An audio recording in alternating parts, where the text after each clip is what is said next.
Une production Binge Audio, évidemment.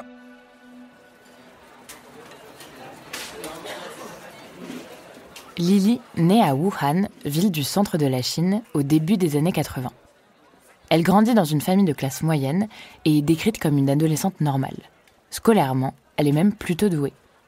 Dans le système chinois, la dernière année de lycée est cruciale.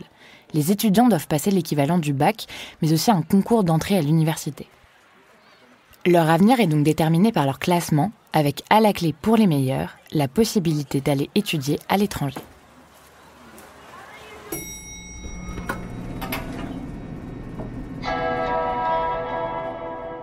C'est le cas de Lily.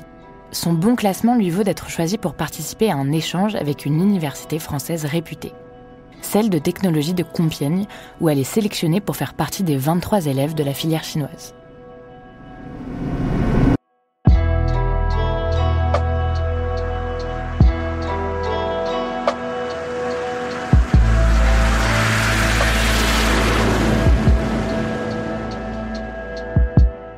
Un bond de 13 000 km et une immersion dans une nouvelle culture pour celle qui dispose, en tout et pour tout, d'un visa étudiant et d'une série de cours intensifs en français.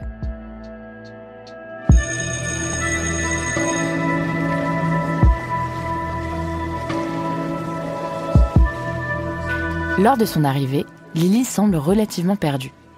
Si elle arrive à se débrouiller en français, son niveau d'anglais est assez médiocre.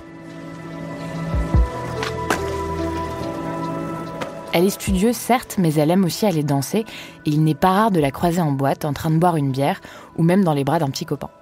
Tout ce qu'il y a de plus normal quand on a 20 ans.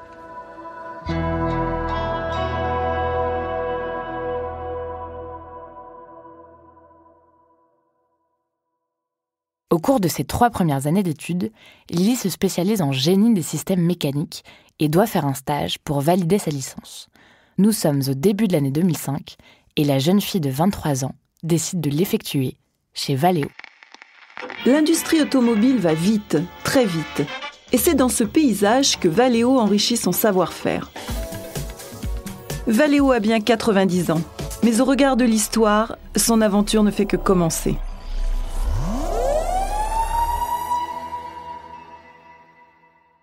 L'entreprise cotée en bourse compte plus de 100 000 employés partout dans le monde. Et justement en 2005, elle réalise un bénéfice net de plus de 148 millions d'euros. Lily ne choisit pas ce stage. C'est l'entreprise, en partenariat avec son école, qui vient directement la chercher. Elle est détachée à la division thermique habitacle, un terme technique pour parler du développement de systèmes de climatisation. C'est un secteur plutôt porteur parce que cette année-là, la climatisation n'est plus un luxe, mais bien un prérequis lors de la fabrication de nouveaux véhicules. Lily travaille sur les nouveaux logiciels de conception assistés par ordinateur. Elle n'est pas censée avoir accès à des dossiers sensibles ou aux plans top secrets des nouveaux systèmes de climatiseurs. Du coup, quand cette étudiante discrète part chaque jour avec un énorme disque dur, ses collègues s'interrogent.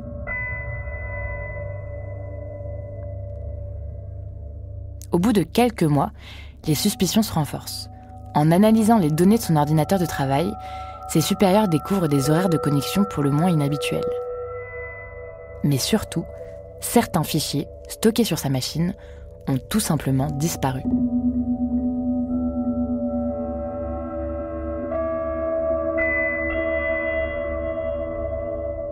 L'entreprise, de renommée mondiale, sait que ce domaine industriel est hypersensible.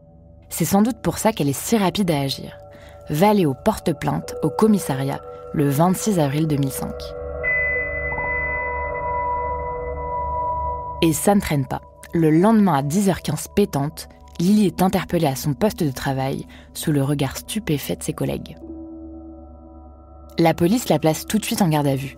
Lors de la perquisition du studio qu'elle partage avec son copain, les agents trouvent 3 disques durs et 6 ordinateurs super puissants, avec à l'intérieur ces fameux documents qu'elle avait effacés de son ordinateur de travail, une fois copiés.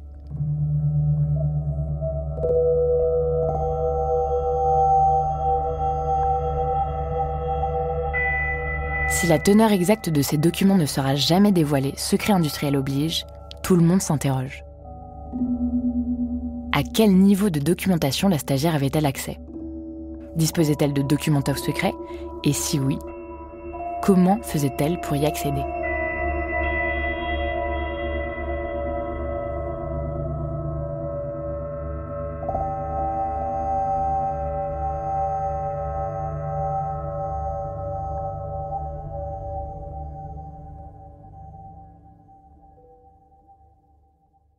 Alors qu'elle est en garde à vue, l'étudiante plaide le quiproquo.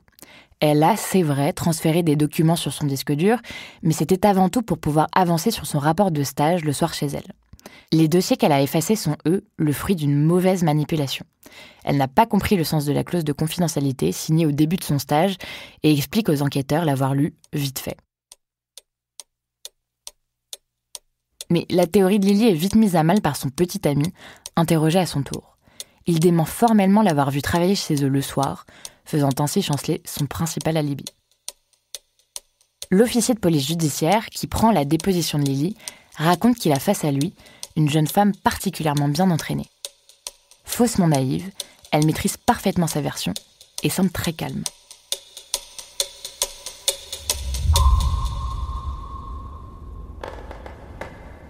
Ses proches, eux, peinent à y croire. Ils la connaissent comme une jeune femme plutôt fragile, qui a du mal à contenir ses émotions et qui pleure facilement.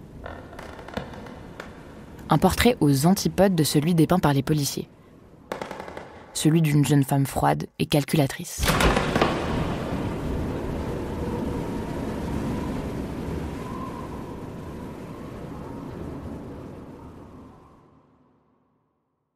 Face à toutes ces incohérences, Lily est mise en examen pour abus de confiance et accès frauduleux à un système informatique. Elle passe plus de 50 jours en détention provisoire. Si la nature des documents ne sera jamais dévoilée, l'acte seul d'avoir dérobé des dizaines de documents secrets suffit à l'avoir condamnée. À l'issue de son procès, le verdict tombe, 2 mois de prison ferme pour abus de confiance.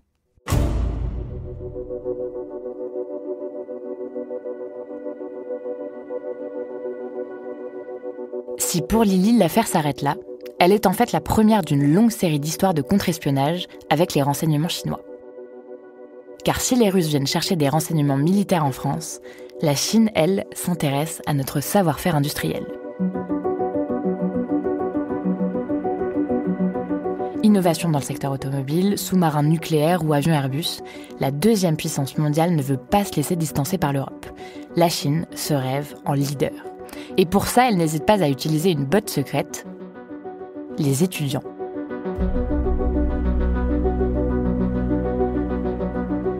Depuis Lily, ces histoires ne cessent de se multiplier.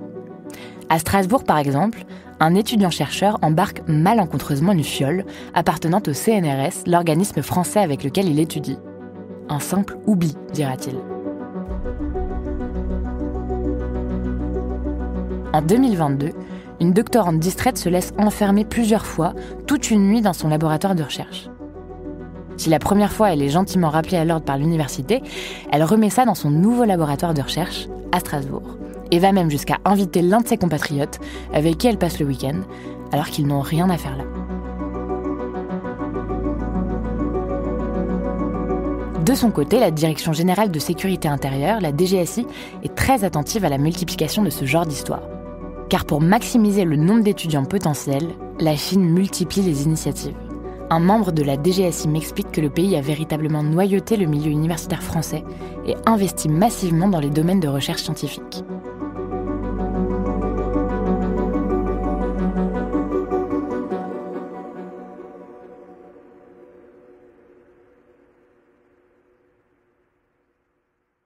Depuis une dizaine d'années, les partenariats scolaires ont doublé et le pays finance de nombreux programmes d'échange. Une stratégie qui ne passe pas inaperçue et inquiète au plus haut point. En 2021, un sénateur s'est même penché sur ce sujet. Il a mis en lumière, je cite, « une vulnérabilité française et une menace bien réelle », car selon lui, la politique chinoise est de plus en plus agressive. Mais ces alertes n'ont obtenu aucune réponse.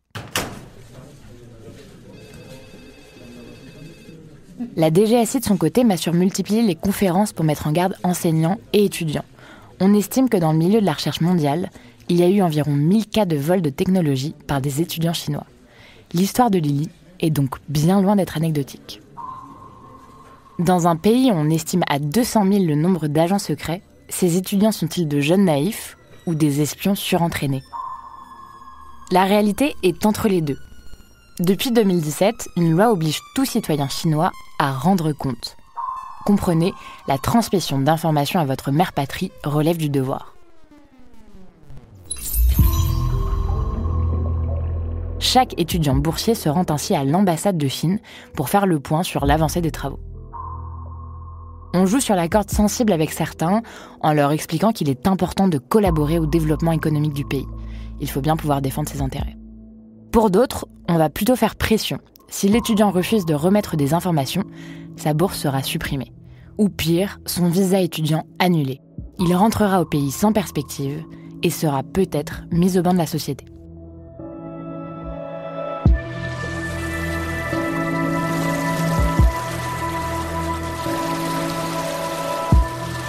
Du côté de la DGSI, on me confirme que c'est sans doute ce qui est arrivé à Lily et aux autres.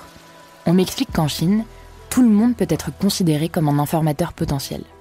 Et dès que vous accédez à un poste à responsabilité, il est de votre devoir de collaborer avec les services.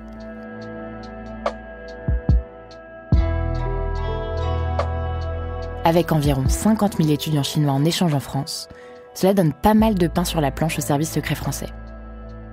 Et dans les couloirs, certains s'avouent un peu dépassés.